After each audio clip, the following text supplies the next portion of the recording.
Welcome back. This time we're talking about Deepwater Horizon, the new film about the 2010 oil rig disaster that resulted in the U.S.'s worst oil spill in history.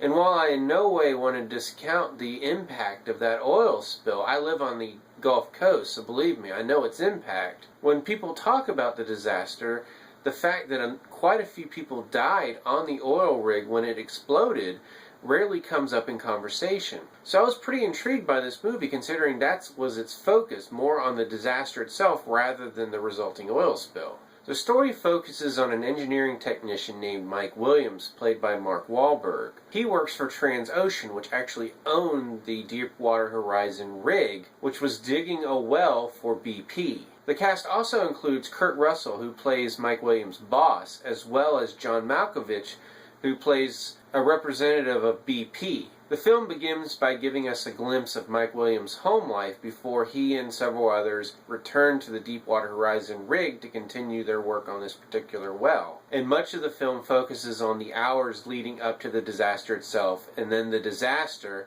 and then a little bit of the aftermath. And the film is bookended by actual testimony that the real-life Mike Williams gave after the disaster. This is a really intense, compelling drama about a real-life event. Thus, I hate using the term entertaining because real-life people died in this incident. But nevertheless, it is a really, really well-made film and a very well-acted one. I have to say, going in, my biggest concern about this film was whether it was going to tell its story or preach it. And with a few caveats that I'll get to in a minute, I have to say I really enjoyed the way it told its story, sticking to the point of view of a couple characters, including Mike Williams. And the story really focuses in on those characters, and we pretty much see everything from their point of view and rarely get to see a larger, more global view of the situation, except for a few cutaways when we get to see the ocean floor and see the signs of the impending disaster. Now to those caveats. My biggest issue with the movie, and it's not a huge issue,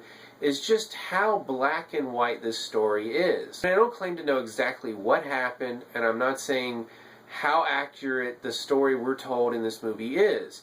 It just seems that the BP characters are just very much obvious villains, while the Transocean employees are the good guys. Again, that could be exactly how it happened, but when a film is telling a true story and everything seems very neatly black and white, I get a little nervous.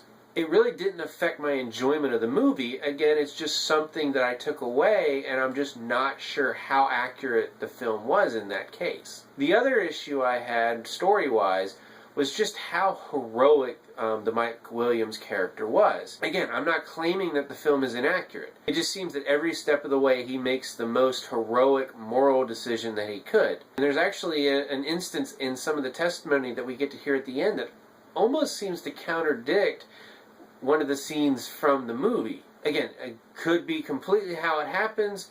It's just when things fall that neatly in a true story, I get a little nervous. With those issues aside, I really don't have any other complaints about this movie. Deepwater Horizon is directed by Peter Berg, who previously partnered with Mark Wahlberg on the very excellent war movie Lone Survivor. And it seems Berg has found his wheelhouse, regardless of how specific it is, because it turns out that his next movie is yet another true story starring Mark Wahlberg called Patriot Day, about the Boston Marathon bombing.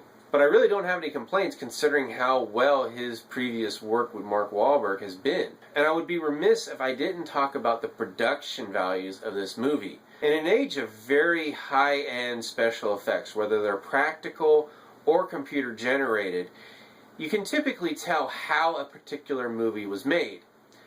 I have to say, leaving Deepwater Horizon, I have no earthly idea how they made this movie.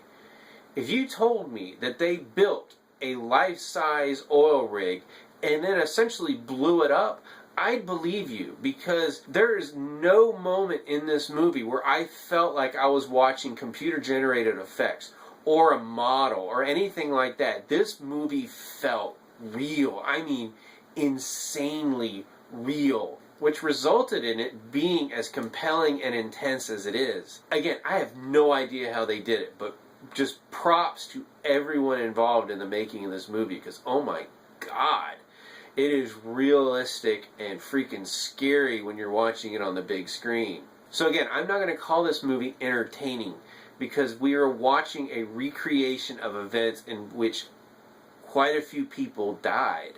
But I will say this is a very, very excellent movie. A lot better than I honestly expected going in, and one that I can highly recommend if you're interested at all in this story. Again, I have a few caveats where I have some concerns. I have no idea if they're warranted or not.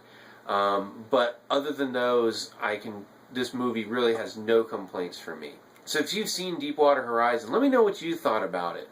Especially about the production values, because again, wow. As always, you can subscribe to my channel, check out some of my other reviews, and until next time, I'll see you at the movies.